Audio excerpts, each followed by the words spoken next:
Way of the Saints, the conflict and compromise during the evolution of Santeria. By combining their gods and the Catholic saints to create the Santeria faith, the Yoruba people compromised their religious beliefs in order to overcome conflict and avoid persecution. Santeria is a magical religion tracing its roots back to the Yoruba, an ethnic group from what is now Nigeria, who were taken to Cuba during colonial times. Alejandro Gutierrez. When these Yoruba people were taken to Cuba, they automatically became slaves in a Catholic environment. They were no longer able to practice their religion freely and had to learn how to hide their religious beliefs. In order to hide their religion, they decided to use the Catholic saints to their advantage. The Yoruba people worshipped multiple orishas and one god, while the Catholic people worshipped multiple saints and one god. The Yoruba people decided to match up their orishas with the Catholic saints in order to compromise with the Catholic people and continue to practice their religion freely. These gods that the Yoruba people worshipped came to be known as gods by many people, but are actually orishas. In the Santeria religion, you can make specific prayers and offerings to certain orishas if you need help with something that is going on in your everyday life. The orishas are above us, but not to the point that they are on the same level as God. Christine.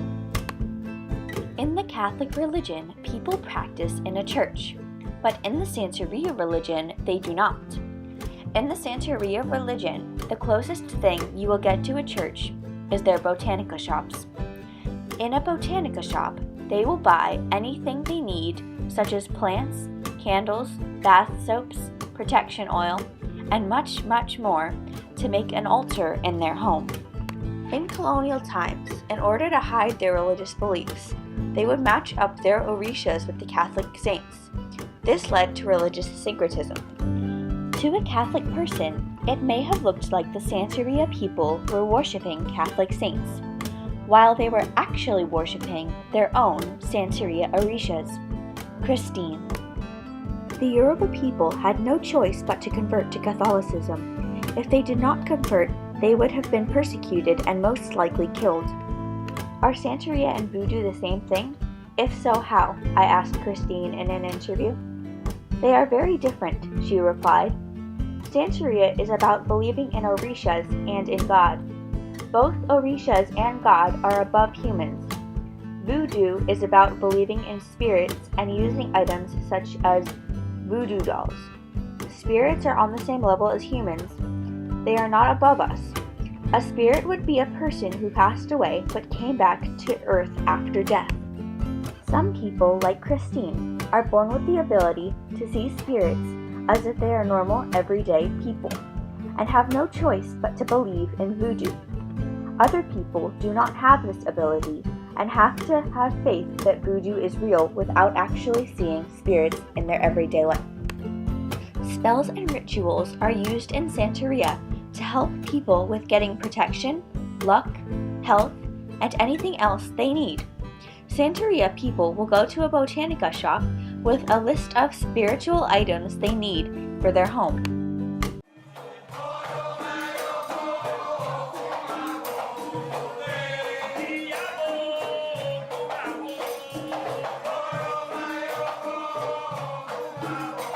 That is an example of a traditional Santeria ritual. When I was a child, my parents would give me a glass of water and tell me to read it. At the beginning, I didn't see anything, but eventually, pictures would form in the glass of water, Christine said in an interview. Oftentimes, this is how Santeria children are taught the religion. They may have no idea it is a religion until they grow up and begin to practice the religion on their own. In the 21st century, Santeria is practiced differently than it was practiced in the past. Previously, multiple people and families would come together and practice the religion. But in the 21st century, many families and people will make altars to the orishas in their homes. They will practice alone or with their families most of the time. They also have readings done at local botanica shops. Even though the Santeria people no longer have any reason to keep the Catholic part of their religion, tradition has held onto it along with many Yoruba traditions. Santeria is based on ancient African traditions, but as it exists today, it really is a late 19th century and early 20th century phenomenon. Michelle Gonzalez Maldonado. Santeria is truly a magical religion that cannot be replaced. Over hundreds of years, this religion has formed due to religious syncretism right before our eyes. The conflict and compromise that took place in this religion were extremely important to the phenomenon of a religion that Santeria has become today.